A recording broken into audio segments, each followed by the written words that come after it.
Good morning, YouTube. So, I'm going to just make a really quick video. And I have bad news. I guess this wasn't my month.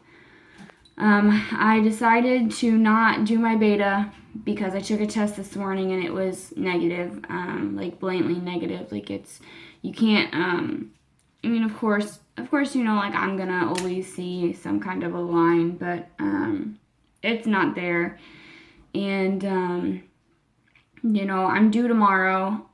And, well, I mean, the earliest I've ever done it, or the shortest LP I've ever had is going to be tomorrow. So I'm due between tomorrow and Thursday. So without me temping, it's really hard for me to tell when I'm going to start, but I'm cramping and everything. So I guess this wasn't my month. I'm not sure why my trigger decided to fluctuate. But just for the record, my trigger stayed in,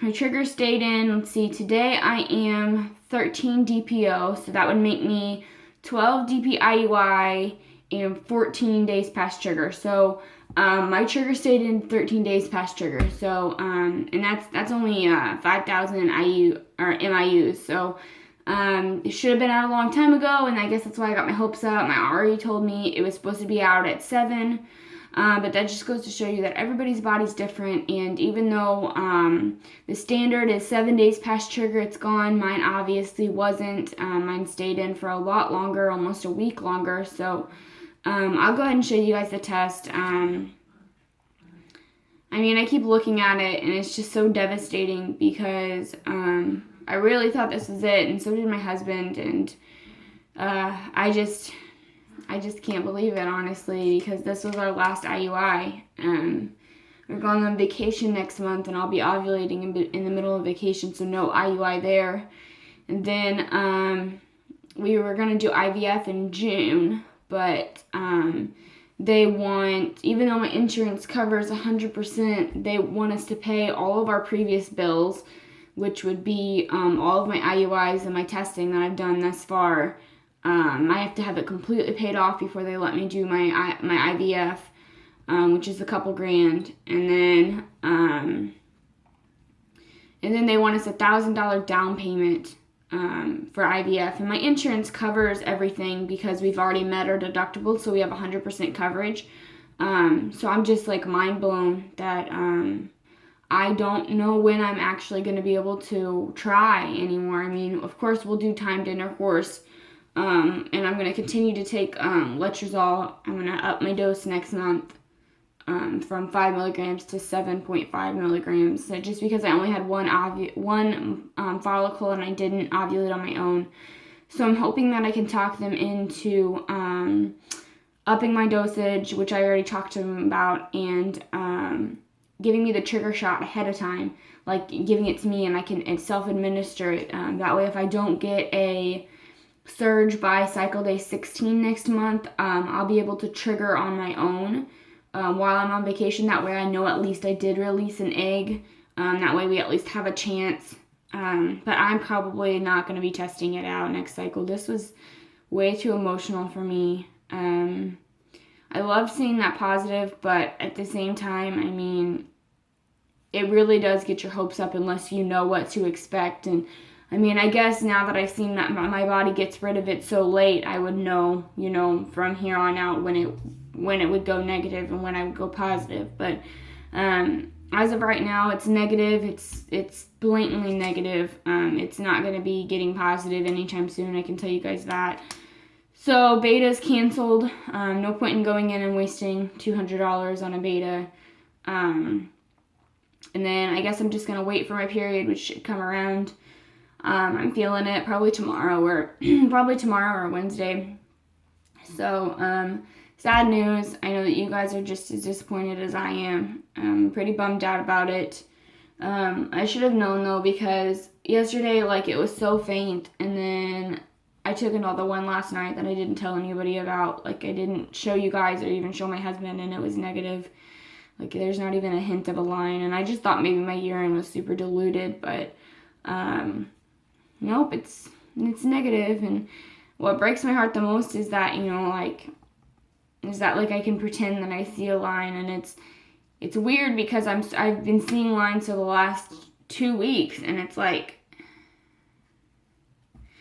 it's just gone, and I was so scared that this was gonna happen. But guys, this isn't our month, and there's nothing that you can do about it. You know, I keep telling myself that sorry guys, I'm trying not to cry. You just got to keep moving forward, and just know that one day it'll happen, and it will. So anyway, I'm going to show you guys my test, and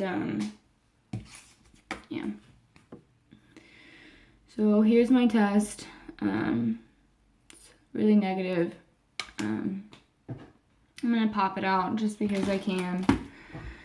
Just to show you guys, because it's what keeps us sane, I guess. I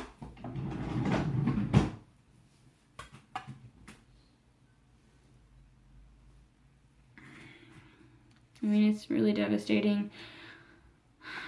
I don't know. I don't even know how to feel right now.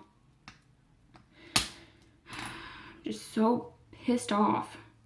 I just don't understand, like, why my body can't cooperate. Like, and I know that you guys feel the same way. It's just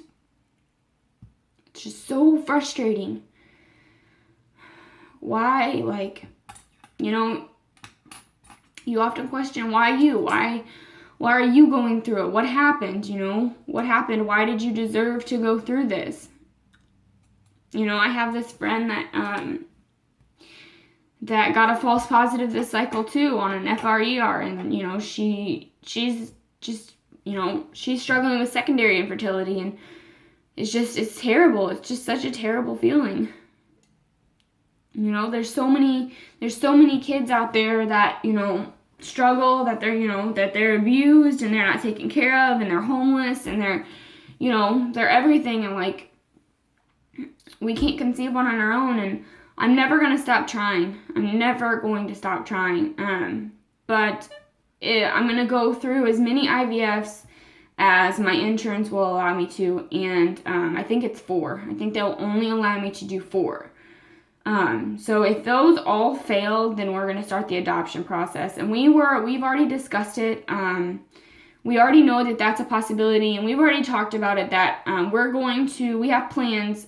We will at least adopt 1 kid, no matter what. Even if I get pregnant, even if I get pregnant with, I don't know, like twins or triplets or whatever, we will adopt 1 kid regardless, just because it's just so important. There's so many kids out there who need families, and who need them to, you know, who just need that support, and we're more than willing to give it to them.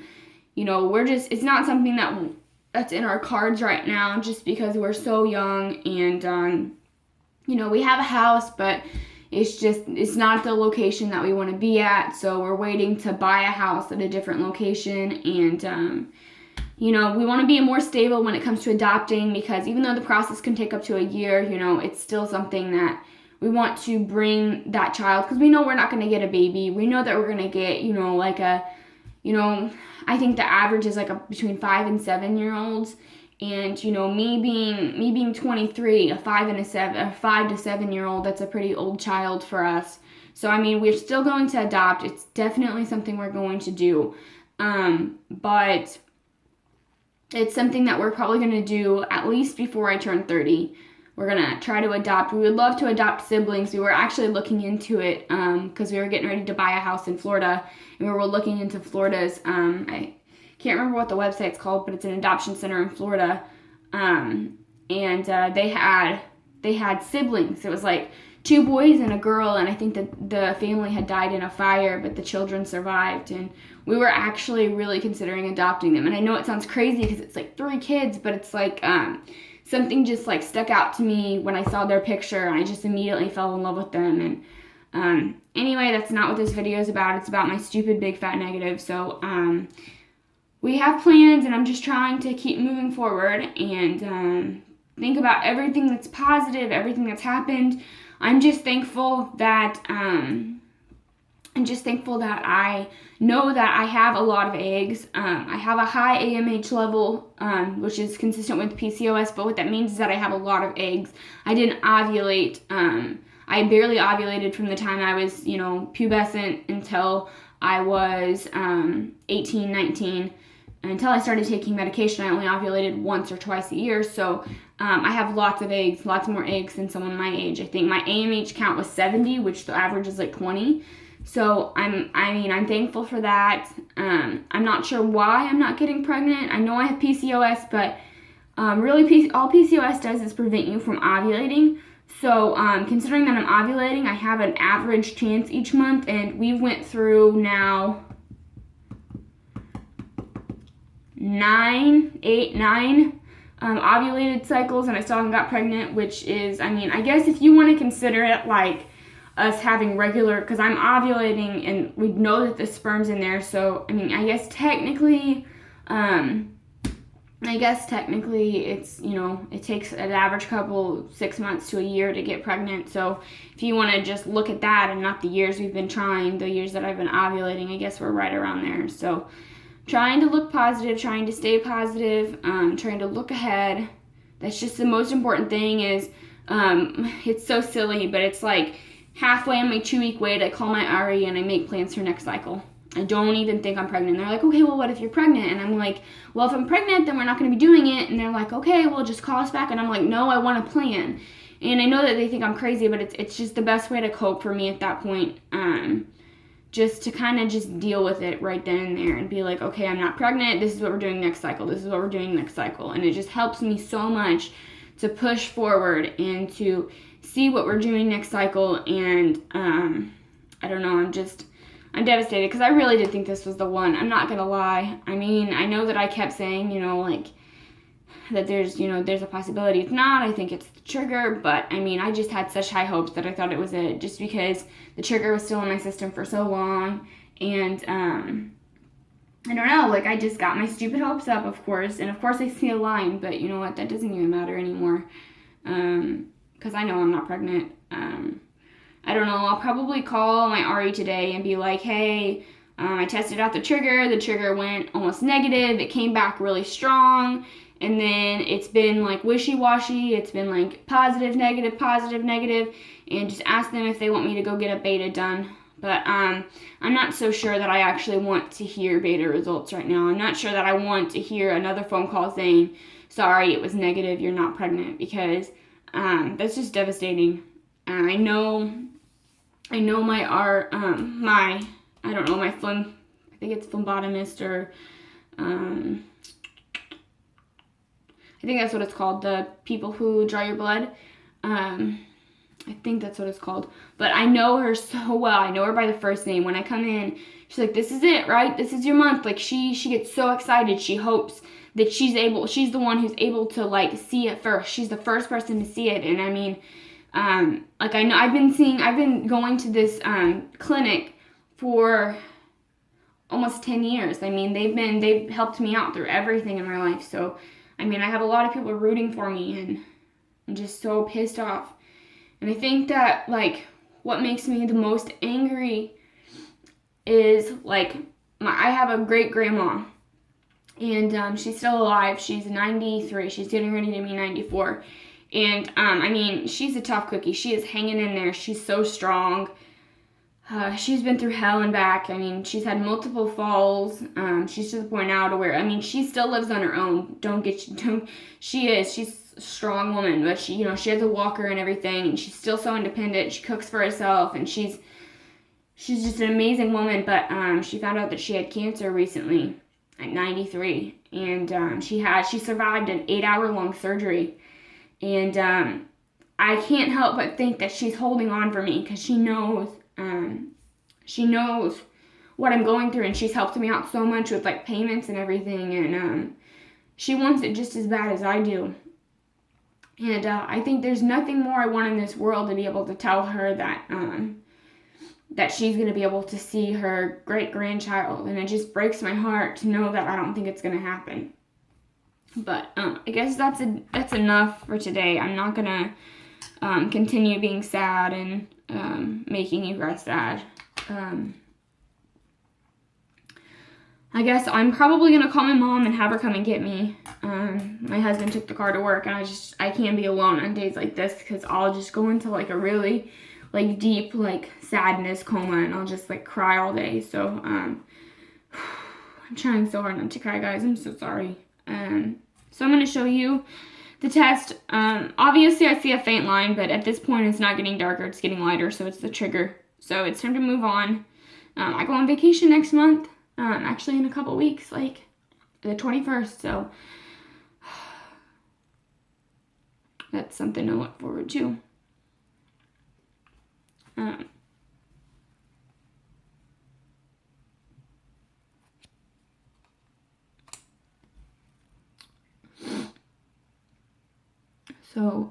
It's that. I mean, I see the line, but I don't even know what to do. All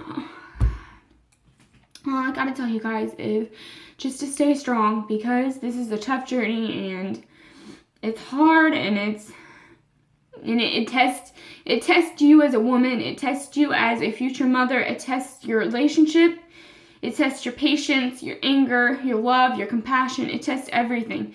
Every time that you see a pregnant woman, or you walk around Walmart and you see the baby clothes, or you see the baby stuff, or you walk by the baby food, or one of your friends tells you that they're pregnant again and it's an accident, and every time that happens, it's testing your patience and your compassion, and that's all I keep thinking is that, is that we're being tested, and it's for a good reason, like, that's just all I keep telling myself, and I just know that one day it's gonna happen, and I'll be able to look back on this video and just be like, man, I never seen it coming. But that was my accent coming out right there, my southern accent. I try my best not to let it show. But anyway, that's that. I'm gonna call my RE and see if they want me to go in for a beta. She'll probably say no, just wait for your period, which is probably what I'm gonna have to do anyway. So I guess that's all I have for you guys. Just stay strong out there, stay positive, and just have faith in the things that are meant to be, because they're always coming. So thanks, guys.